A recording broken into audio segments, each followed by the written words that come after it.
მოგესალმებით ძვირფასო ტელემაყურებლებო და რადიო მსმენელებო, ეთერში გაცემა სამოქალაქო საზოგადოება, რომელსაც წარუძღვებ მე ნიკოლოზ ჟავანაძე. ქვეყანაში ძალზედ აქტუალურია ანაკლია პორტთან დაკავშირებული ატეხილი აჟიოტაჟი. კარგად მოგეხსენებათ, რომ ქვეყნისათვის სასიცოცხლოდ მნიშვნელოვანია, რომ ანაკლიაში აშენდეს პორტი და სამწუხაროდ უკვე 2016 წლის შემდგომ ფაქტურად არაფერი არ გაკეთებულა ანაკლიაში პორტის შესაქმნელად და არადა ის გარკვეული ტენდერი, რომელიც გამოცხადდა და ის ხელშეკრულება, რომელიც დაიდო ხაზარაძესთან, მამუკა ხაზარაძესთან, ითვალისწინებდა იმას, რომ წესით 2016 წელს უნდა დაწყებულიყო სამუშაოები და ფაქტურად ეხა გემებიც უნდა შემოსულიყო. მაგრამ აი ამ ყველაფრის მიზეზი გახლავთ ის, რომ ის ტენდერი, რომელიც ჩატარდა არა ობიექტურად, ჩატარდა მიკერძოებულად და ამ ტენდერის ჩატარებაში გარკვეული სისხლის სამართლის დანაშაულის ნიშნებით შეინიშნება. ვინაიდან აღნიშნულ პროექტში უნდა გაემარჯვა პიროვნებას, რომელსაც ჯერ კიდევ კომუნისტურ ეპოქაში აქვს გაკეთებული ბევრი რამ იმისთვის, რომ ანაკლიაში პორტი შექმნილიყო. და ეს პიროვნება გახლავთ ბრიტანეთში მოღვაწე ქართველი ბიზნესმენი თეიმურაზ ქარჩავა, რომელიც გახლავთ კონსორციუმ ანაკლია პორტის და ეკოპარკის ხელმძღვანელი. ეს პიროვნება უამრავი ქველმოქმედების განმახორციელებელია საქართველოში, აქვს უამრავი ტაძარი აშენებული ქვეყანაში, აქვს გაკეთებული ძალიან ბევრი რამ ქვეყნისთვის და მას აქვს ბიზნეს პროექტები, არა მარტო საქართველოში, უпростоოდ საქართველოში სურდა მას განხორციელება, ბიზნეს პროექტების განხორციელება სომხეთში დიდი თბოელექტროსადგური ააშენა, რომელიც 550 მეგავატზე არის გათვლილი და სწორედ ეს იყო ეს თბოელექტროსადგური გათვლილი იმისთვის, რომ შემდგომ ელექტროენერგია მიწოდებულიყო იმისთვის, რომ ანაკლიაში აშენებულიყო პორტი და ეს პიროვნება, რომელიც თამამად შეიძლება ითქვას, რომ ორჯერ არის ფაქტურად რეპრესირებული საქართველოში ხელისუფლების მიერ. ერთი სააკაშვილის დროს, როდესაც მან იყიდა 3 მილიონად მიწები ანაკლიაში იმისათვის, რომ იქ პორტი აშენებულიყო და მერე სააკაშვილმა წაართვა ეს მიწები და შემდგომში კიდევ აი ტენდერი, რომელიც გამოცხადა და ჩინეთის უმსხვილესი კომპანია ესე China Power იყო ჩართული, ეს არის ფაქტიურად სახელმწიფო კომპანია, იმიტომ რომ სახელმწიფოსთან მჭიდროდ არის დაკავშირებული ჩინეთის მთავრობასთან. ის დებდა 15%-ზე 75% უნდა მოეზიდა უცხოური ინვესტორი და სახელმწიფოს ფული არ მიდიოდა აი ამ პორტის შენებლობაში, მილიარდები თანხა იქნებოდა და ფაქტურად ეს უკვე აშენებული იყო. ჩინელები კისრულობდნენ იმას, რომ ისინი ამუშავებდნენ ამ პორტს. აი ეს პროექტი ჩააგდო კვირიკაშვილის ბანდამ, რომელმაც ქვეყანას ცუდის მეტი არაფერი არ მოუტანა. მე მინდა შემოგთავაზოთ პატარა სიუჟეტი, რომელიც მცირე ექსკურს ჩაატარებს იმისა, თუ ვინ არის China Power, ვინ არის თეიმურაზ ქარჩავა და რა ტენდერის ჩავარდნაზეა საუბარი. Power China უმსხვილესი სახელმწიფო საინვესტიციო კომპანიაა, რომელიც დაფუძნებულია ჩინეთის ცენტრალური ხელისუფლების მიერ. იგი ფლობს 70 მილიარდ აშშ დოლარზე მეტი თანხის აქტივებს. კომპანიაში დასაქმებულია 200,000 ადამიანი. Power China-მ განახორციელა პროექტები მსოფლიოს 100 ქვეყანაში. ამ საერთაშორისო რეიტინგში, რომელიც სტარდება 1874 წლიდან, Power China 2 წელი ზედიზედ 2017 და 2018 წლებში იკავებს მსოფლიოში სენსაციურ მეორე ადგილს. 2015 წელს Power China-მ გამოთქვა სურვილი მიიღო მონაწილეობა ანაკლიის პორტის მშენებლობაში და იმავდროულად გამხდარიყო ქართული კომპანია ანაკლია პორტის პარტნიორიც, რომლის პრეზიდენტია ლონდონში მცხოვრები ქართველი ბიზნესმენი თეიმურაზ ქარჩავა. Power China იღებდა თავის თავზე პასუხისმგებლობას, რომ მშენებლობის ღირებულების 15%-ს დააფინანსებდა საკუთარი სახსრებიდან და 70%-ს მოიზიდავდა ჩინეთის საფინანსო ინსტიტუტებიდან. თანხები იყო დადასტურებული და ხაზ გაუსვამთ ყოველგვარი საქართველოს სახელმწიფოს გარანტიების გარეშე. Power China-ს იოდითაც ეჭვიარეპარებოდა, რომ ქართულ ტენდერში მონაწილეობისას საქართველოში კონკურსს წააგებდა. ნახეთ ვიდეო, რომელიც ჩვენ აღმოვაჩინეთ YouTube-ის ყოფილი პრემიერ-მინისტრის ირაკლი ღარიბაშვილის არხზე. თურმე იგი ქართული სამთავრებო დელეგაციის სათავეში 2015 წელს იყო ჩინეთში, სადაც ხდებოდა Power China-ს ხელმძღვანელობას. Hello. Nice to meet you. Nice to meet you. Thank you very much. Hello, nice to meet you. საქართველო ჩინეთისთვის ძალიან მნიშვნელოვანი ქვეყანაა. ჩვენ Power China წარმოვადგენთ დიდ კორპორაციას და დიდ მნიშვნელობას ვანიჭებთ ამ ბაზარს, ქართულ ბაზარს, რადგან საქართველოს ძალიან კარგი გარემო შექმნა უცხოური კომპანიებისთვის. ასევე აღსანიშნავია პოლიტიკა და ხელსაყრელი გარემო ინვესტიციებისათვის. ასე რომ Power China სურვილი აქვს განახორციელოს სააქციო კაპიტალში შენატანი ანაკლიის პორტისთვის. გარდა ამისა, ჩვენ ვაპირებთ თანამშრომლობას ადგილობრივ პარტნიორ IEP-სთან, რათა კარგად ვიმუშაოთ ანაკლიის პროექტზე და სამსახური გაუწიოთ საქართველოს ეკონომიკურ და სოციალურ განვითარებას. მადლობა. როგორ ფიქრობთ, რამდენი გაქვთ მოგების შანსი?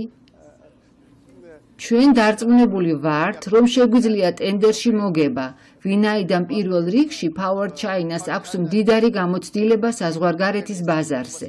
გარდა ამისა, ჩვენ განვახორციელებთ გზების 4 პროექტი საქართველოში და ასევე რამდენიმე ჯილდო მივიღეთ საქართველოს მთავრობისგან.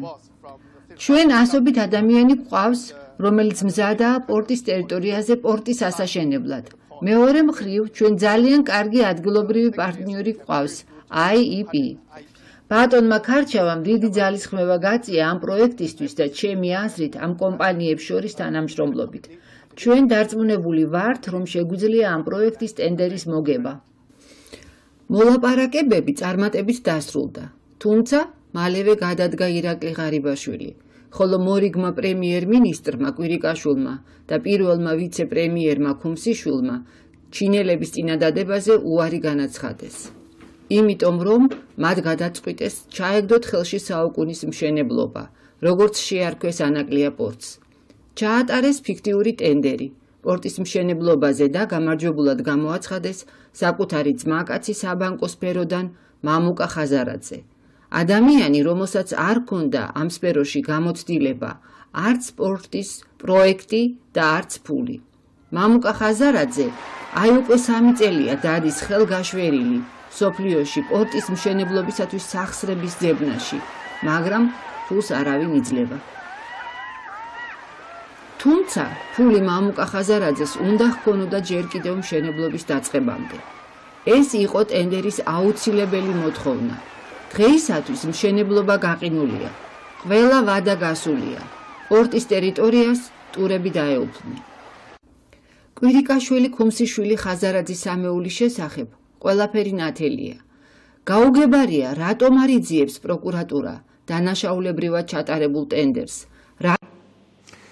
ახლა თამამად შეიძლება თქვა, რომ ღარიბაშვილი რომ დარჩენილიყო პრემიერ-მინისტრი, ანუ ტენდერი ჩატარდა კვირიკაშვილის პრემიერ-მინისტრობის პერიოდში, შეიძლება ეს საკითხი დადებითად გადაწყვეტილიყო და სხვათა შორის, როდესაც ახლა გამოჩნდა ირაკლი ღარიბაშვილი დაბრუნდა უკვე პოლიტიკაში, ინგა გრიგოლიასთან გადაცემაში, მან თქვა, რომ აი ამ პორტზე, როდესაც საუბრობდა, რომ აი ამდენი ხანია, რატომ არ აშენდა ეს პორტი, თუ კი მათ ყველაფერი კარგად ქონდა. ანუ ჩვენ რასაც საუბრობთ, საქართველოს ყოფილმა პრემიერ-მინისტრმა სწორედ აი ამას გაუსვა ხაზი აი პოლიტიკაში დაბრუნების შემდგომ. შეიძლება ანაკლის პირველი ბუნებრივი შეკითხვა რაც მე მიჩნდება, მე არ ვიცი 3 წელი გავიდა და როგორც მახსოვს 2016 წელს მოიგეს ეს ტენდერი და მე როგორც ვიცი და თქვენ ჟურნალისტები ბრძანდები და მოგიწოდებთ არა მარტო თქვენ არამედ სხვებმაც გადაამოწმონ რატომ მოხდა ვადების დარღვევა, რატომ არ დაიწყო მშენებლობა ამ პორტის.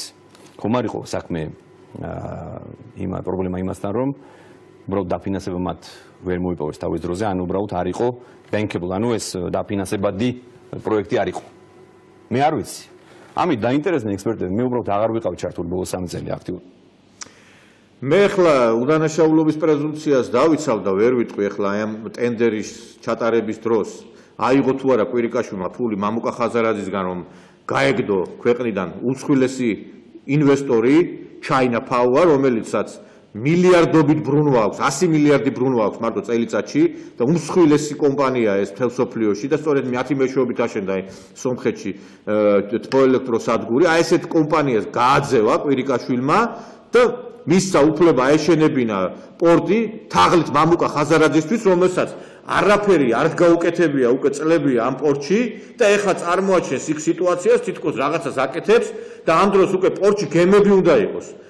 რომ ყოფილიყო თეიმურაზ ქარჩავას მიერ ეს პროექტი უკვე ანუ ტენდერში გამარჯვებული, დღეს უკვე ჩვენ გვექნებოდა აშენებული პორტი თითქმის და გემები, რომელიც შემოვიდოდა ანაკლიაში. და სამწუხაროდ კვირიკაშვილს ამაზე პასუხი არ უგია. დღეს ჩვენ ამ საკითხებზე ვილაპარაკებთ იმ ხალხთან, რომლებიც უფრო აქტიურად არიან ჩართული ამ საკითხებში. დღეს ჩვენი სტუმრები გახლავთ პროფესორი ნოდარ წივწივაძე, რომელიც უშუალოდ ჩართული იყო აი ამ პროექტში ექსპერტად და ძალიან დიდი ინფორმაცია აქვს მას. მოგესალმებით ბატონო ნოდარ. მოგესალმებით, მე ვესალმები თქვენ მაყურებელს. ასევე პუბლიცისტი, ჟურნალისტი ბატონი დავით ხობალია, მოგესალმებით ბატონო დავით, რომელსაც ძალიან დიდი ინფორმაცია აქვს. მას აქვს ანალიზი გაკეთებული უამრავ პორტზე და მათ შორის ანაკლის პორტზე. და მინდა ბატონო დავით თქვენთან დავიწყო საუბრით. აი ხა ჩვენ რაც ვანახეთ ეს სიუჟეტი და რაც ვისაუბრეთ, ანუ რეალურად თქვენი შეფასებით რატომ მოხდა აი ამ ტენდერის აი ესეთი ჩატარება გაუმჭვირვალედ და პრიორიტეტის მინიჭება იმ კომპანიისთვის, რომელსაც არ ჰქონდა იმის ფინანსური რესურსები, რომ იქ მართლა პორტი აეშენებინა და თავად აი თეიმურაზ ქარჩავას პიროვნების შესახებ, ანუ რეალურად რა ქონდა დაგეგმილი და რა სამუშაოები იყო. ჩვენ გვინდა ის ინფორმაცია, რაც მაყურებელმა არ იცის, აი ეს მიაწოდოთ, იმიტომ რომ ბევრმა აი დღეს როდესაც პორტზე არის საუბარი, საერთოდ არ იცის ვინ არის თეიმურაზ ქარჩავა, ვინა ჩეინა ფაუერი, ვინ იყო ეს ანაკლია პორტის და ეკოპარკის ეს კონსორციუმის უკან და აი ამ შესახებ იქნებ მოგვაწოდოთ ინფორმაცია. პირველ რიგში მივესალმები თქვენს მაყურებელს და მადლობას მოგახსენებთ იმისათვის, რომ დღეს მოგვეცა ჩვენ საშუალება ჩვენი აზრი გამოვთქვათ იმ სკანდალზე, რომელიც მესამე თვე არის უკვე საქართველოში ესკალირებულია. ჩვენ თავიდანვე ვიცოდით, რომ ხაზარაძის საკითხი, ბანკის პრობლემები მიადგებოდა აუცილებლად ანაკლია პორტს. არადა სინამდვილეში არაფერი აქვს საერთო ამ საქმეს ანაკლია პორტთან. ისე ტრაგიკულად ხატავენ სიტუაციას, რომ ანაკლია დაიღუპება, თუ კი ხაზარაძე ჩამოცილდა ამ საქმეს. ეს არის პირდაპირ გეტყვით და არ მეშენია ამ სიტყვის, ეს არის წმინდა წყლის ბლეფი. და რატომ? რითი შემიძლია ამის ახსნა? როდესაც ტენდერი 2 წლის განმავლობაში იმდინარე ტენდერი მიდგა იმ მომენტზე, რომ უნდა გამოცხადებულიყო გამარჯვებული ამ ტენდერში, როდესაც მთელი 6 თუ 7 თვის განმავლობაში 2 კომპანია იყო დარჩენილი, სამწუხაროდ ეს იწელებოდა გაუგებრად და უთავბოლოდ. საბოლოოდ კი მოხდა ისე, რომ 2016 წლის 5 თებერვალს გამოცხადდა ანაკლის განვითარების კონსორციუმი, იგივე ხაზარაძე და კონტი ჯგუფი გამარჯვებულად. ამ დროს 2015 წლის ნოემბრის თვეში ტენდერის ფინისზე დარჩენილ მეორე კომპანიას, ეს იყო ანაკლია პორტი და ეკოპარკი, რომელსაც ხელმძღვანელობდა ბატონი თეიმურაზ ქარჩავა, 100-ზე მეტი შეკითხვა ჰქონდა მთავრობაში შეტანილი, სადაც უნდა გარკვეულიყო ტენდერში გამარჯვებულსა და სახელმწიფოს შორის დასადები ხელშეკრულების საკითხები. საბოლოოდ ბოლო მიმართვა, რომელიც გააკეთა თქვენგან ხსენებულმა და ჩვენ ვიდეორგოლში ვნახეთ დიდი ინფორმაცია იმ ჩინური სახელმწიფო გიგანტის Power China-სთან დაკავშირებით, მისმა ხელმძღვანელობამ მიმართა საქართველოს მთავრობას, რომ ეს იყო 2015 წლის 28 დეკემბერი წერილობით, რომ ისინი მზად არიან ჩაერთონ ბოლო ეტაპზე, ტენდერის ბოლო ეტაპზე, ოღონდ მათ ჭირდებათ აუცილებლად იმ შეკითხვებზე პასუხები, რომლებიც მთავრობას კარგახნის მიღებული ჰქონდა. პირველ რიგში ეს შეკითხვები ეხებოდა ინფრასტრუქტურული ნაწილის აშენებას, რომელიც პორტის მშენებლობასთან პარალელურად უნდა განხორციელებულიყო. ერთ-ერთი უპირველესი შეკითხვა ის იყო და მოთხოვნა ის იყო, რომ პორტის მშენებლობა უნდა დაწყებულიყო არა 2016 წლის 1 ივნისს, არამედ ყველაზე მინიმუმ ის გადატანილი უნდა ყოფილიყო 2016 წლის ბოლომდე, რადგანაც ის სამუშაოები, რომლებიც ტენდერის წინა პერიოდში უნდა შეესრულებინა სახელმწიფოს, ის არ იყო შესრულებული და ეს ამასაც თავის თავზე იღებდა გამარჯვებული კომპანია. ის რომ საქართველოს მთავრობას პრობლემა ჰქონდა და ექნებოდა პრობლემა ინფრასტრუქტურული ნაწილის დაფინანსებისა ეს თავიდანვე ცნობილი იყო და მაშინ ამ ჩინურმა გიგანტმა კომპანიამ იმართა ყოველგვარი სახელმწიფო და საბანკო გარანტიების გარეშე ის დააფინანსებდა პორტის მშენებლობას, მაგრამ პასუხისმგებლობა ინფრასტრუქტურულ ნაწილზე, რომელიც რატომღაც საქართველოს მთავრობას თავის თავზე ჰქონდა თავიდანვე აღებული, უნდა აიღო პასუხისმგებლობა იმ თანხაზე, რომელიც მისთვის საჭირო იქნებოდა. სამწუხაროდ, საქართველოს მთავრობამ ამ ნაწილის დათმობაზე უარი თქვა, რადგანაც ჩინელები პირდაპირ აცხადებდნენ, რომ ისინი ინფრასტრუქტურულ ნაწილსაც პორტის მშენებლობასთან ერთად ააშენებდნენ. ჩვენ ველოდებოდით, ჩვენ ვინც ჩართული ვიყავით ამ საქმეში, მე ვიყავი ჩართული ამ საქმეში, ბატონი ნოდარი იყო ჩართული ამ საქმეში, კიდევ რამდენიმე პიროვნება, ჩვენ ველოდებოდით, რომ ტენდერში გამარჯვებულის გამოცხადებამდე აუცილებლად შეგება პასუხებოდნენ ისინი, მაგრამ საქართველოს მთავრობის მხრიდან პასუხი საერთოდ არ მოსულა. ამის შემდეგ მოხდა ისე, რომ საზეიმო ვითარებაში 2016 წლის 5 თებერვალს გამოაცხადა საქართველოს პრემიერმა ბატონმა კვირიკაშვილმა, რომ ტენდერში უშეღავათო ბრძოლაში გაიმარჯვა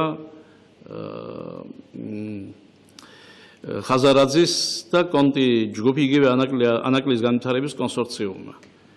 ფაქტიურად არავითარი ბრძოლა აქ არ ყოფილა. იყო ერთი კურიოზული შეკითხვა, როდესაც საქართველოს მთავრობის მხრიდან ანაკლია პორტი და ეკოპარკს და მის ხელმძღვანელს, მის პრეზიდენტს ბატონ თეიმურაზ ქარჩევას უსვამდნენ შეკითხვას მთავრობის მხრიდან, რა შეკითხვები აგეწყდათ, როდესაც თქვენი მოწინააღმდეგე საერთოდ არ კითხულობს. ამას ბოდის ვიხდი ორი სიტყვით. ამას მოკლედ უპასუხა Power China-ს ხელმძღვანელობამ, ჩვენ შეკითხვებს იმიტომ ვსვამთ, რომ ჩვენ უნდა ავაშენოთ პორტი, ჩვენ უნდა დავაფინანსოთ ის და ჩვენ უნდა ვამუშაოთ საბოლოოდ. ამიტომ გვაქვს შეკითხვები. გასაგები. მე რამდენადაც ვიცი და ესეც არის ჩინეთში იყო ოფიციალური ვიზიტები კვირიკაშვილის, ღარიბაშვილის, მას პრემიერ-მინისტრი ღარიბაშვილი და ანუ ამ საკითხებთან დაკავშირებით ძალიან ფართო ინფორმაციებიც მიიღეს, მაგრამ მიუხედავად იმისა, რომ ესეთი ვიზიტები იყო და ესეთი მზაობა იყო, ხელისუფლებამ სამწუხაროდ არ გადადგა ნაბიჯი აემხელა პროექტის განხორციელებისკენ. ბატონ ნოდარ, აი თქვენი აზრით, თქვენ ექსპერტად ჩაერთეთ ჯერ კიდევ სააკაშვილის რო გადაწყვეტილი ქონდა რაღაცა მოკლე მონახაზის გაკეთება ამ პროექტთან დაკავშირებით. აი რა უპირატესობა ქონდა მაგალითად იგივე აი ამ ქარჩავას პროექტს ხაზარაძის პროექტთან რო შევადაროთ, აი ხდება გითხრათ და რა იყო შორის მოგახსენებთ თავისი მიგნებით, თავისი ადგილმდებარეობით, საინჟინრო მიდგომით, გადაწყვეტილებით, მისი ფუნქციონალური დატვირთვით სპარტაკ ერაგეას და ქარჩავას პროექტი რამდენადმე უკეთესია, რამდენჯერმე უკეთესია იმ პროექტის ყოველ შემთხვევაში იმ ნახაზებს თუ პროექტს დაუძახებთ და იმ კონცეფციის, რომელიც არის წარმოდგენილი და ვიცით ტელევიზიიდან, YouTube-ის და საინფორმაციო წყაროებიდან ხაზარაძე კონტი ჯგუფის პორტის შესახებ. საქმე იმაშია, რომ ეს პორტი, რომელიც დაპროექტებული იყო ბატონ სპარტაკ ერაგეას მიერ, ბატონ თეიმურაზ ქარჩავას დაფინანსებით, არის ერთ-ერთი უნიკალური, ვინაიდან ის არის ხმელეთში შეჭრილი პორტი. მას უძახიან მეორენაირად უძახიან აუზურ პორტს, რომელიც გაცილებით უსაფრთხო არის ტალღური ზემოქმედებისგან, დინებებისგან, ნატანისაგან, პრაქტიკულად მდგრადია ნებისმიერი შტორმის, ნებისმიერი თქვათ ესეთი ბუნებრივი მოვლენის პირობებშიც კი და უზრუნველყოფს სპორტის უსაფრთხო და უწყვეტ ოპერირებას, როგორიც არის გემების ჩამოტვირთა, დატვირთვა და ასე შემდეგ. რაც პრაქტიკულად არ ახასიათებს ხაზარაძის მიერ აი მრავალ სხვადასხვა სახის, სხვადასხვა ფორმის პორტებს, რომელიც ხან ჟურნალებში, ხან YouTube-ის საშუალებით ჩლება ხოლმე ეკრანზე. ვინაიდან ეს არის ზღვაში გამოტანილი და კანიონის პირზე მიყვანილი დამცავი ნაგებობა შიდა აკვატორიის, წყლის შიდა აკვატორიის დამცავი ნაგებობა, რომელიც ვერ გაუძლებს ვერავითარ. ბატონო და ჩვენ მცირე შესვენება გვექნება, ეხლა რაღაც რეკლამას უნდა გავიდეთ და დაგიბრუნდებით, გააგრძელეთ საუბარი რამდენიმე წუთის შემდგომ. ჩვენ სულ რაღაც რამდენიმე წუთი შევისვენებთ და დაგიბრუნდებით აი ამ საინტერესო თემით კვლავ. ვაგზელებთ მაუწყებლობას, ეთერში გაცემა სამოქალაქო საზოგადოება, რომელსაც უძღვები მე ნიკოლოზ ჟავანაძე. დღეს შევსაუბრობთ ადაკლის სპორტთან დაკავშირებულ ტენდერზე, თეიმურას ქარჩავას კომპანიაზე, რომელსაც უნდა გაემარჯვა წესი და აღნიშნულ საკითხზე სასაუბროდ ყავს ჩვენ პროფესორი ნოდარ წივწივაძე, პუბლიცისტი ბატონი დავით ხობალია. ბატონო და თქვენ შეგაწყვეტინეთ, ანუ იყავით აი ამ უპირატესობებზე ქარჩავას პროექტისა, რომელიც მას უნდა განეხორციელებინა და აი ამ საკითხებზე იქნება გააგრძელოთ, ანუ რეალურად საინტერესო ის არის, რომ ქარჩავას და სპარტაკ ერაგიას პროექტი პრაქტიკულად გამორიცხავდა ტალღურ ზემოქმედებას აუზში, შიდა პორტის აკვატორიაში. და მოსახლეობისიც არ იყო დაგეგმილი, ხო? მაგასაც მოგიყვებით. პროექტი ტენდერის მოთხოვნა იყო, რომ მინიმალური მანძილი, მინიმალური მონაკვეთი გამოეყენებინათ პორტის მშენებლობისათვის. ჩვენ 350 მეტრი იყო პლაჟის, თქვათ, ნაპირის გამოყოფილი და დაგეგმილი პორტის მშენებლობისთვის და დანარჩენი შიგ უკვე ხმელეთში უნდა განხორციელებულიყო. განსხვავებით ხაზარაძის და კონტე ჯგუფის პროექტი პრაქტიკულად მთელი ანაკლიის თითქმის 4 კილომეტრიან მონაკვეთს მოიცავს და რაც მთავარია, ის გამოტანილია ზღვაში კანიონის სიახლოვეს, იქ სადაც სიღრმეები მკვეთრად ვარდება და დიდი ქანობის გამო ჩავდის 200 მეტრამდე. აქ საშიშროება არის ტალღური ზემოქმედების დროს ჯერ ნებისმიერი რუმბის, ანუ მიმართულების ჩრდილო-დასავლეთის, დასავლეთის, სამხრეთ-დასავლეთის ტალღები ამ კონსტრუქციის, ამ პორტის დამცავი ნაგებობის შესასვლელში, სადაც გემები უნდა გათასნენ, ტალღები თავისუფლად შევლენ ტრანსფორმაციის და თავისი პარამეტრების შემცირების გარეშე. ანუ ღრმა წყლის ტალღა თუ არის 5 მეტრიანი, ის 5 მეტრიანი შემოვა პორტის აკვატორიაში და ეს იწვევს გაურკვეველ პროცესებს, რომელიც სხვადასხვა ტალღის სიმაღლის დროს სხვანაირად მოქმედებს გემის მდგრადობაზე და მის მომსახურებაზე. ასაკი ძალიან მნიშვნელოვანი ინფორმაციას გვაწვდის ბატონო დოდარ და ამას უფრო ფართო სჭირდება, მე მგონი, დიაპაზონი და ფართო სივრცე ჭირდება, იმიტომ რომ თქვენ ფაქტობრივად ძალიან შეკვეცილად საუბრობთ, არა და ძალიან მნიშვნელოვანი ინფორმაციებს საუბრობთ და მე მინდა ვთქვა, რომ ეს ჩაინა ფაუღა, რომელიც შემოყავდა, ესე იგი, თეიმურას ქარჩავას, როდესაც ეს პროექტი უნდა განხორციელებულიყო, საქართველოს ხელისუფლება პრემიერ-მინისტრის კვინიკაშვილის ხელმძღვანელობით მოინდომა, აი ეგრე ჟარგონულად რო ვთქვათ, ქარჩავას გადაგდება. ანუ მათ შემდგომ რაც პროექტი შემოვიდა, წავიდნენ ჩინეთში და უთხრეს ჩინელებს, რა თქვენ ეს ქარჩავა? მოდით შემოდით თქვენ და ქარჩავა გაუშვით ამ პროექტიდან. რადგან ჩინელების პასუხი იყო, რომ რა თქმა უნდა უარყოფითი და იმიტომ რომ მათ საქმიანი ურთიერთობა აქვს ბატონ თეიმურასთან და სხვათა შორის აი ამ ურთიერთობების შესახებ მან რამდენიმე ხნის წინ ისაუბრა ერთ-ერთ გადაცემაში და აი ამ თვითონ ამ პროექტთან დაკავშირებითაც. თავრობასთან მაგიდასთან და იქ განიხილება, ესე იგი, მისაღები პირობები რა არის ისეთი, რომელიც დააკმაყოფილებს დაფინანსებას და უზრუნველყოფს ამ უდიდესი პროექტის დაფინანსებას საერთაშორისო ფინანსური ინსტიტუტების მიერ. ეს იქნება ჩინური ბანკები, ეს იქნება ამერიკული თუ ევროპული ბანკები. ისე ვერ მოხერხდება, ეს იქნება ისე, მე გეტყვი, ისე ტყუილია ეს ყოველივე რა. ვერც მამუკა ხაზარაძე, ვერც ამერიკელები, ვერც ჩემი ჩინელები ჩემი უკაცრავად ჩემი პარტნიორები არიან ისინი ზოგიერთებს მათ მიაჩნია ხელისუფლებაში და კულისებში ამბობ რა ხარჩავას ისა პარტნიორი Power China უზარმაზარი გიგანტური კომპანია რომელსაც 100 მილიარდიანი ბრუნვა გააჩნია წელიწადში და ხარჩავა რა პატარა ქართული კომპანია იმასაც თუმცა რა აქვს ის დიდი ფულადი ამოსახულებით ის დაუბრუნდით მაინც ამ შემთხვევაში საკითხს ან კონკურენტებთან მიმართებაში კურსი ჩაჩუქცულებით Power China არავისთან არ წამოვა და ბოლოს ეს დაადასტურა Power China რომ მიწერა ბოლო პერიოდში რომ მიწერა ეხლა 30 დეკემბერს წერილი თუ როგორ უნდა განხორციელდეს ეს პროექტი და შეთავაზება გაუკეთა საქართველოს მთავრობას და ბატონ გიორგი კვირიკაშვილს ეს წერილი საგერ არის ოფიციალური 30 დეკემბერს თუ რა მეთოდებით და ხერხებით შეიძლება ამ პროექტის განხორციელება ეს სხვათა შორის, აი მე საუბრობდი რომ ორჯერ არის ეს კაცი რეპრესირებული, მეთქი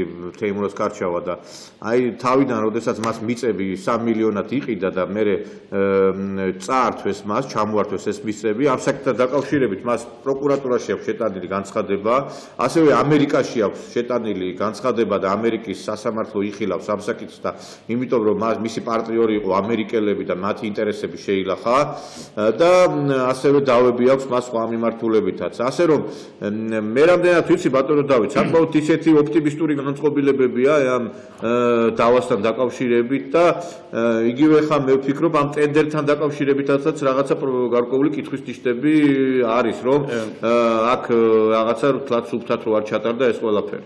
ბატონო ნიკოლოზ, 3,000-ზე მეტი სტატია მაქვს და ნარკვევებმა გაკეთებული ანაკლია-პორტთან დაკავშირებით 2013 წლიდან მოყოლებული დღემდე.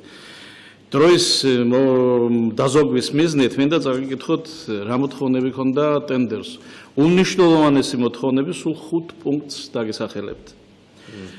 პირველი 100 მილიონი და მეტი ტვირთბრუნვის დამადასტურებელი პროგრამა წინა საპროექტო მოსაზრება უნდა წარედგინა ტენდერში მონაწილეს. მეორე, პორტის პროექტი უნდა იკავებდეს ზღვის ნაპირის სანაპირო ზოლის მაქსიმალურად მცირე ნაწილს. მესამე, უკიდურესი აუცილებლობის გარდა არ უნდა ეხებოდეს დასახლებულ ტერიტორიას. მეოთხე, წარმოდგენილი პროექტი უნდა იყოს მომგებიანი და ტექნიკურად შესრულებადი. მეხუთე, ტენდერში მონაწილე კომპანია ვალდებულია წარმოადგინოს ინვესტორები პროექტის დაფინანსების დამადასტურებელი საბანკო საბუთებით. არსად არ წერია რომ გამარჯვების ტენდერში გამარჯვების შემდეგ უნდა ეძებოს 3 წლის განმავლობაში დამფინანსებელი პროექტში ტენდერში გამარჯვებულმა. როგორც ეს ხაზარაძის შემთხვევაში მოხდა. რა მაინტერესებს? აქ იმ ხელშეკრულებაში არ იყო ჩაწერილი რომ კომპანია რომელიც იმარჯვებს ტენდერში და ვერ შეასრულებს ამ პირობებს 1 წელი, 2 წელი, 3 წელი, ის ხელშეკრულება უნდა გაწყდეს. თავისთავად ცხადია. თუ ესე პირობები აგერ აი ღარიბაშვილი ლაპარაკობდა, ხო? 3 წელი არაფერი გაკეთებულა. რატო არ წვიტავს ხელისუფლება? თავისთავად წერია ეს ხელშეკრულებაში რომ პირობები თუ დაარღვია ხაზარაძემ და არაფერი არ გააკეთა და მართლა ტურები ჭყავიან იმ ალაკლიაში და რაღაცა 2 ტრაქტორი მიიყვანა იქად ფასორად რომ ხალხს დაანახოს ვითომ რაღაც აკეთებს აი რატო არ ხდება მასში გაწყვეტა თავისთავად ცხადია რომ ეს ერთ-ერთი უნიშნელოვანესი პუნქტი იყო ტენდერის პირობებში რომ მათ ერთ-ერთი უპირველესი მშენებლობა უნდა დაეწყო 2016 წლის 1 ივნისს სწორედ ეს იყო ერთ-ერთი დამაბრკოლებელი Power China-სათვის, რომ კონსორციუმს ანაკლია-პორტი და ეკოპარკს საბოლოო ეტაპზე შეეტანა განაცხადი. არაფრით არ დათმო მაშინ სახელმწიფო საქართველოს მთავრობამ ის რომ გადაეტანათ მშენებლობის დაწყება 2016 წლის ბოლომდე. მეორე, ამ ტენდერს ყავდა დამკვირვებელი, ძვირად ღირებული დამკვირვებელი გერმანული კომპანიის სახით, რომელმაც 3 მილიონამდე ევრო წაიღო იმაში, რომ შეერჩია ყველაზე საუკეთესო კანდიდატი, რომელსაც ბოლო პუნქტს წავიკითხავ ისე 5-დან ტენდერში მონაწილე კომპანია ვალდებულია წარმოადგინოს ინვესტორები პროექტის დაფინანსების დამადასტურებელი საბანკო საბუთებით. 2015 წლის აპრილის თვეში მივთხოვე ბატონ თეიმურაზ კარჩევას ჩემთვის გაეკეთებინა პროექტის იმ ტენდერში რითაც ღებულობდნენ ესენი მონაწილეობას იმ პროექტის ამონარიდი დაახლოებით 10-15 გვერდზე. მე ეს უნდა წამეღო აუცილებლად შვეიცარიაში, ვადუცში, სადაც ჩემი მეგობარი საბანკო ექსპერტები და პორტის მშენებლები გააკეთებდნენ ამის ანალიზს. მე გახლავართ ევროპის ხალხთა გამაერთიანებელი ჰუმანიტარული ორდენის წევრი, რომელიც მაძლევს მე საშუალებას ვთხოვო ორდენს და ასეთი შეღავათები გამეკეთონ, მე დამიფინანსონ ეს ამბავი. ორი კვირის თავზე ვადუთში გაკეთდა ასეთი განცხადება. იმ დროს, როდესაც შავი ზღვის პროვინციულ ქალაქი უწოდეს, ქალაქ ანაკლიაში შენდება პორტი, რომელსაც აფინანსებს უზარმაზარი ჩინური კომპანია, რომელთანაც ხშირ შემთხვევაში ევროპული გიგანტებიც კი ვერ ახერხებენ ურთიერთობის დამყარებას. როდესაც იგივე კომპანია Power China აშენებს ამ პორტს, იგივე Power China პორტის აშენების შემდეგ ექსპლუატაციას უწევს წინ, მაშინ ჩვენ გვაქვს აბსოლუტურად უსაფრთხო ბიზნესთან, საქმესთან ურთიერთობა. ის რომ დამფინანსებელიც, ამშენებელიც და შემდგომ ექსპლუატაციაში მისი ასე ვთქვათ მამუშავებელი, ასე ვთქვათ, დიახ, არის ერთი და იგივე კომპანია, მაშინ ჩვენ გვაქვს აბსოლუტურად უსაფრთხო საქმესთან ურთიერთობა და ურჩიეს რომ მიიღოთ სხვა საქმიან წრეებს მონაწილეობა ამ პროექტში. მოდი ბატონო დავით, მე კითხე თქვენ აი დავასთან დაკავშირებითაც ამერიკაში მიდის სასამართლო და დაიწყო სამ საკითხთან დაკავშირებით. რა პერსპექტივები აქვს აი ამ დავას? აქ ერთი პატარა კორექტივა მინდა შევიტანო, რომ ქარჩევას არ შეუტანია, თეიმურას ქარჩევას არ შეუტანია ამერიკაში სარჩელი. არამედ შეიტანა იმ კომპანიამ, რომელიც ამერიკულმა კომპანიამ, რომელიც თეიმურას ქარჩევასთან ერთად მონაწილეობდა, რადგანაც ისიც ზარალდება. ის გასაგებია ქარჩევას ეხება, ქარჩევას იმას არ ეხება ესაკი. რა თქმა უნდა, ზოგ შეიტანა ამას არსებით თავარი ქარჩევას იმას ეხება, ხო ესაკი. ქარჩევას, რა თქმა უნდა, ქარჩევას საქმეს პიროვნულად ვის შეიტანა, რა თქმა უნდა, აქვს გარკვეული ფაქტორი მაგას. არა, რო არ თქვას მაყურებელმა ის რომ აი ქარჩევა ამერიკაში უჩივის საქართველოს, ასეთი რამე არ მომხდარა. ქარჩევამ როგორც გათვლილმა არ არის პრობლემა, თუ მისი ინტერესები შეილახა, აქ საერთაშორისო რესურსი უნდა გამოიყენო, ხა ეს უჩივის რა, ხა ყველა მიდის საერთაშორისო სასამართლოში, როცა შენი მოთხოვნები არ ეს არ სირცხვილია და არც რაიმე დასაძრაღი, რო არა მე აბა ვიცი რამდენ უნდა წახვიდე თუ მიწებს საგართმევენ, აბა ხა თუ აქ არ დაგიბრუნეს საწახვალ აბა. კი ბატონო, მაგრამ მე ეს არ არის სასირცხვილო ეს. მე სამწუხაროდ აი ძალიან ცუდი გამოცდილებიდან ვამბობ ამას, რომ რაც უყურე მე ახლა ტელეგადაცემებს და ტელეშოუებს მიზუნელს აი ამ ანაკლია პორტთან და ხაზარასთან დაკავშირებით, ისეთ რამეს არიან გამოკიდებული, რომელიც არის აბსოლუტურად უმნიშვნელო და სამწუხაროდ მე ვერ ვნახე იშვიათი გამონაკლისის გარდა ადამიანი, რომელსაც სრული წარმოდგენა ჰქონდეს რა არის ანაკლია, რა შენდება ანაკლიაში. აი სამწუხაროდ ისე აკეთებენ კომენტარებს და ისეთ პრეტენზიულ კომენტარებს აკეთებენ, რომ დარწმუნებული ვარ ისინი ნამყოფებიც კი არ არის ბევრი მათგანი ანაკლიაში. ხო, მაგრამ აი მე მინდა რომ ბატონ თეიმურაზი ალბათ გვისმენს ჩვენ და მისი ბრალიც არის გარკვეულწილად, იმიტომ რომ მას უნდა მიეწოდებინა მედიისთვის უფრო ფართოდ ინფორმაციები აი ამ მისი პროექტის შესახებ. აი მე ხა სოციალურ ქსელში გადავხედე ძალიან მწირი ინფორმაციება. მე მის პიროვნებასთან დაკავშირებით სულ არ ვიცოდი რომ ეს კაცი ეკლესიების ამშენებელი, ქველმოქმედი კაცი იყო. მე არასწორი ინფორმაცია ვცელდება რომ თურმე ეს კაცი რუსეთში დაიჭირეს და ციხეში იჯდა და ამ დროს კი დააპატიმრეს ეს ადამიანი, მაგრამ გამართდა იქ და გამამართლებელი განაჩენი დადგა მის საქმეზე. ანუ ყველაფერი უკუღმართად არის, გესმით და ეხლა მე ვიცი რომ მას ფინანსურად პრობლემები არ აქვს და ცოტა ამ კუთხითაც უნდა ეაქტიურა, იმიტომ რომ თანამხელა პროექტს ახორციელებს და მესმის ეხლა თავდაბლობა ძალიან ისეთი კარგი არის ეს ეკლესიური და რელიგიური ძალიან ის გამართლება, მაგრამ გამართლებულია რომ თავდაბალი ადამიანი ხარ, მაგრამ როცა შენს პიროვნებას, შენ კომპანიას ურტყამენ, შენ ავტომატურად შენს უნდა რაღაცა გააკეთო ამისთვის. მე აი ეხლა დღეს როდესაც პორტზე მიდის ლაპარაკი, საერთოდ თეიმურას ქარჩავა, ეს Power China, ეს ანაკლია პორტი და ეკოპარკი საერთოდ არავინ არ ახსენებს ამ. კი ბატონო, მაშინ იმიტომ მინდოდა მე რომ აი ეს გადაცემა გამეკეთებინა და საზოგადოების მე თქვა რომ დღეს როდესაც ჩვენ ანაკლიაში პრობლემები გვაქვს იმის გამო რომ ეს არის კვირიკაშვილის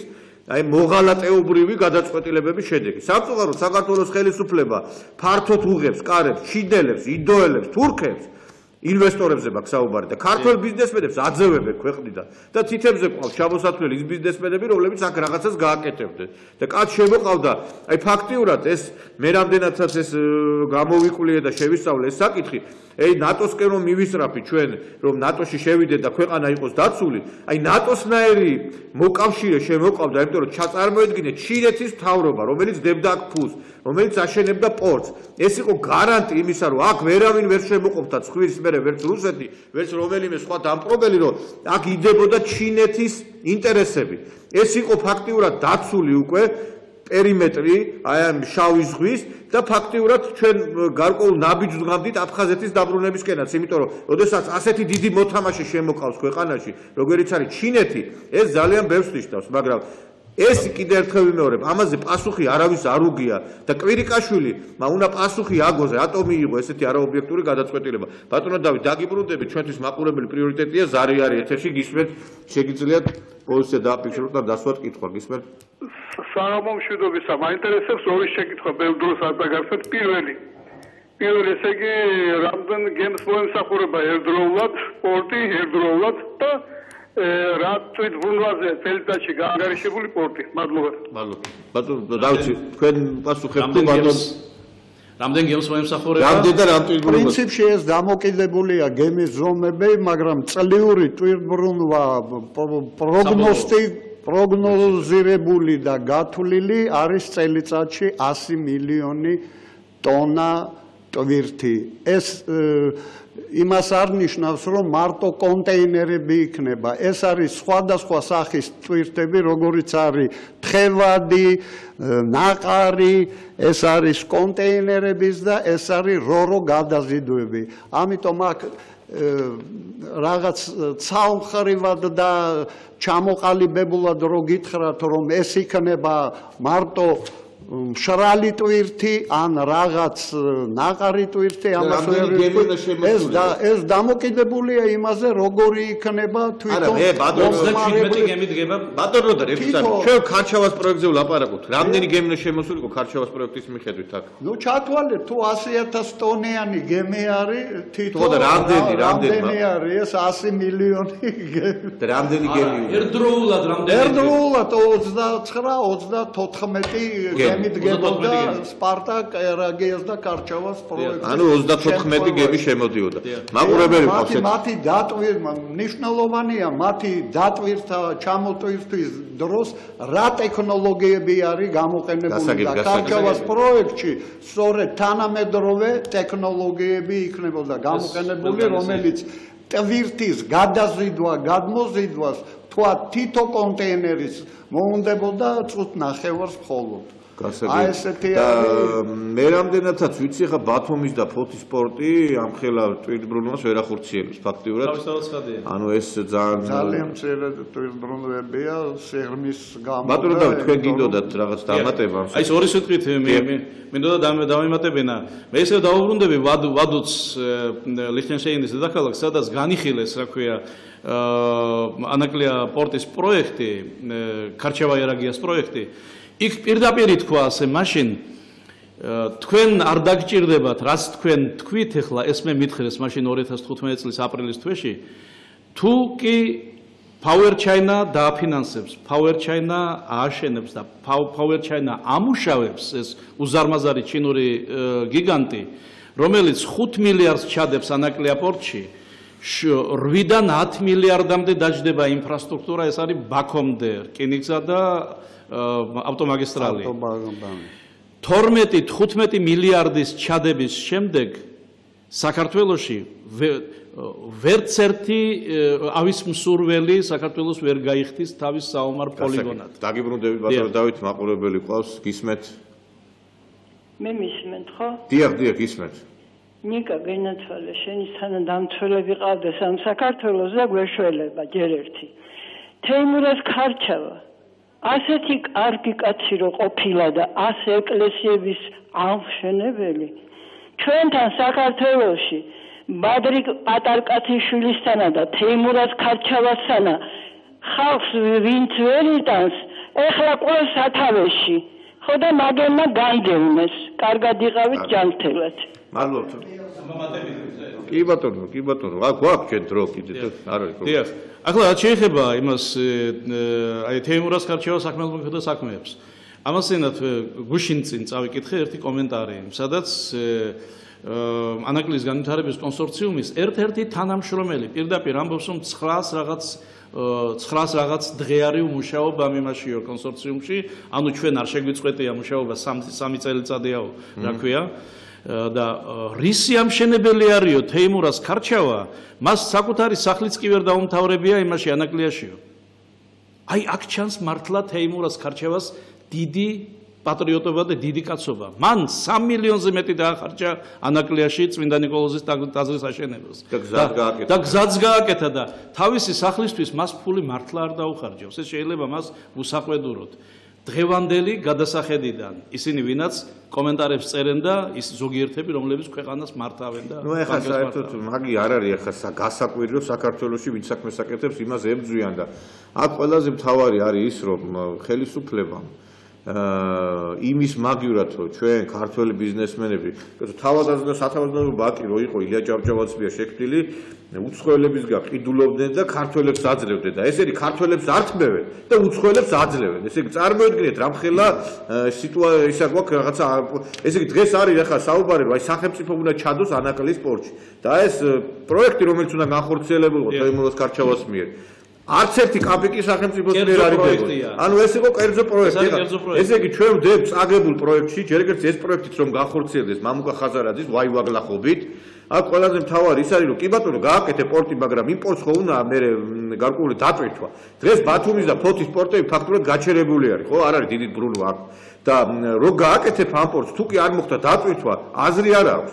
და ჩინელები ამას კი სრულობდნენ, რომ თუ კი მოხდებოდა აი ამ Power China-ს მიერ ამ პროექტის განხორციელება სრული დატვირთვით იმუშავებდა, აქ შემოვიდოდა ჩინური გემები და ეს ფაქტურად იქნებოდა ძალიან ქალაქი შენდებოდა, აქ ინფრასტრუქტურა უნდა მომხდარიყო და ქართველები დასახდებოდნენ და ამოისუთქავდა მთელი სამეგრელო. და მთელი გურია და მთელი დასავლეთ საქართველო, მთელი საქართველო. ეხლა მოგახსენებთ მაგაზე.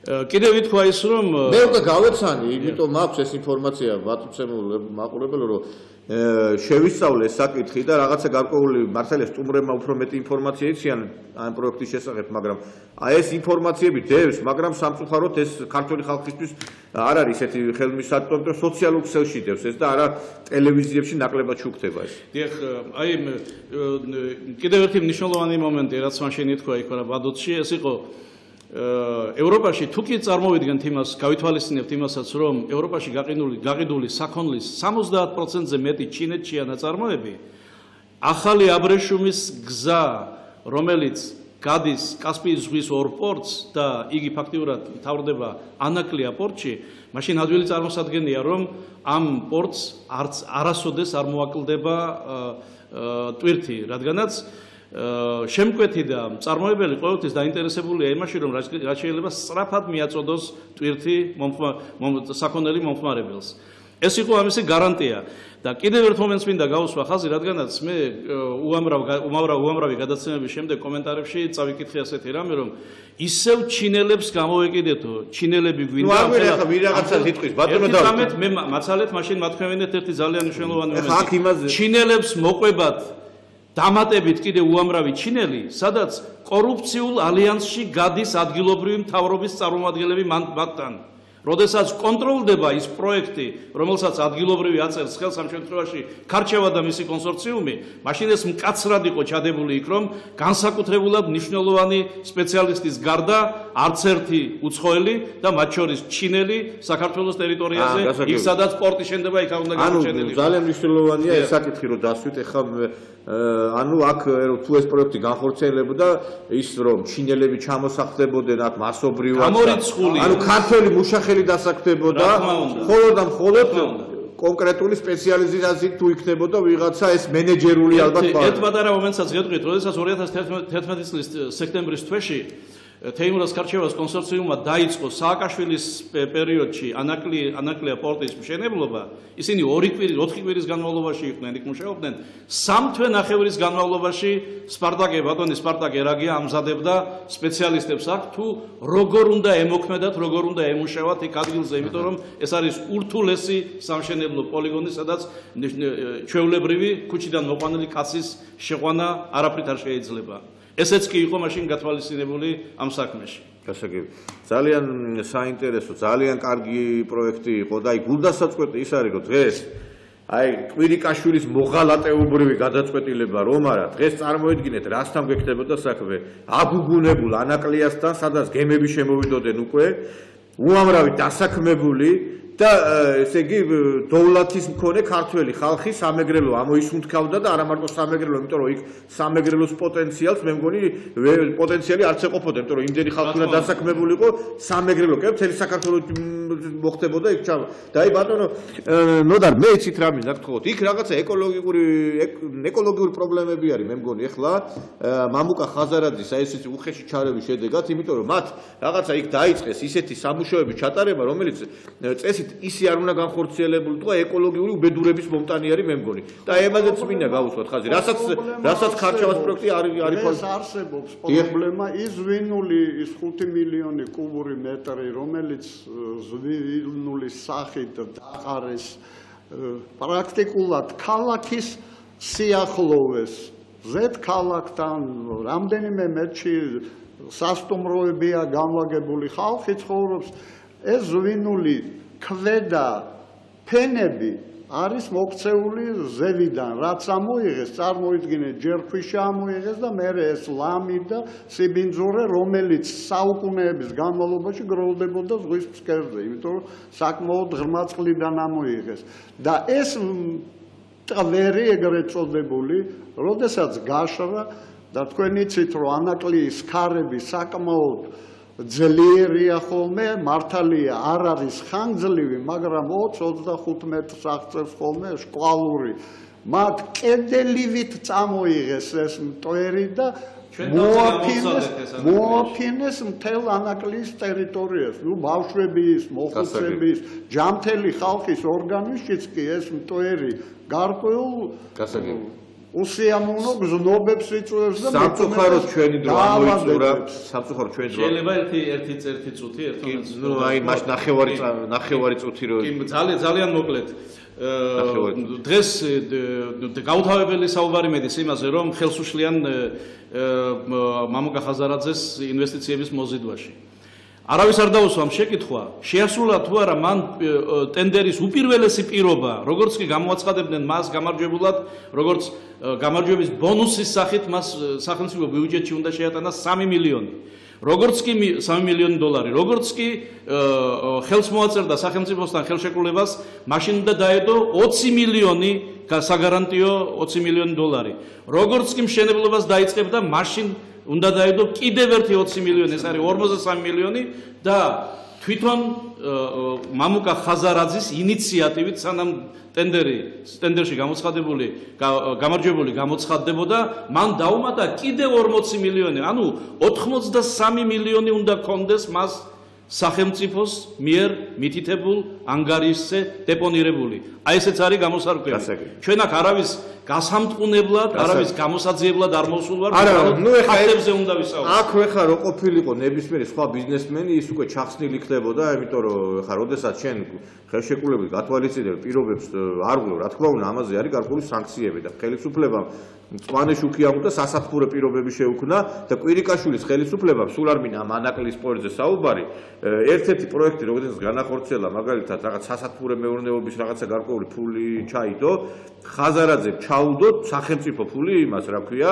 კვირიკაშვილმა იმას ხაზარაძეს. წარმოედგინეთ, ბიზნესმენი, რომელსაც ფული აქეთ უნდა შემოქონდეს, აქით დაეხმარა ის თანაინვესტირების ფონდი, რომელსაც წესით წვრილი მეწარმეებისთვის უნდა გაიღოს ეს თანხები. ამიტომ კვირიკაშვილმა უნდა აგოს პასუხი იმის გამო, რომ აი ეს ტენდერი ჩაატარა არაობიექტურად, გაამარჯვებინა ხაზარაძე და ესე არ ხდება, ჩემო მეგობრებო. ვიღაცას რო ტყილა არ ამარჯვებინებენ, დღეს ფაქტი არის. რაღაცა ინტერესი თუ არ არის აი ამ ტენდერის გამარჯვებაში. სამწუხაროდ ჩვენი დრო ამოიწურა, ჩვენ რა თქმა უნდა კიდევ ბევრი ქონა სასაუბრო, იმიტომ რომ ძალიან დიდი თემაა ეს და ფართო თემაა, მაგრამ რაც მოგცათ რომ აი ამას შევეხეთ და შემდგომშიც არ არის გამორიცხული კიდევ ვისაუბროთ ამ საკითხებზე. ჩვენი სტუმრები იყვნენ დღეს პროფესორი ნოდარ წივწივაძე, პუბლიცისტი, ჟურნალისტი ბატონი დავით ქობალია. დიდი მადლობა სტუმრებს მობრძანებისთვის. ეთერში იყო გადაცემა სამოქალაქო საზოგადოება, რომელსაც უძღვებოდი მე ნიკოლოზ ჟავანაძე. შევხვდებით მომავალ პარასკევს კვლავ ერთმანეთს.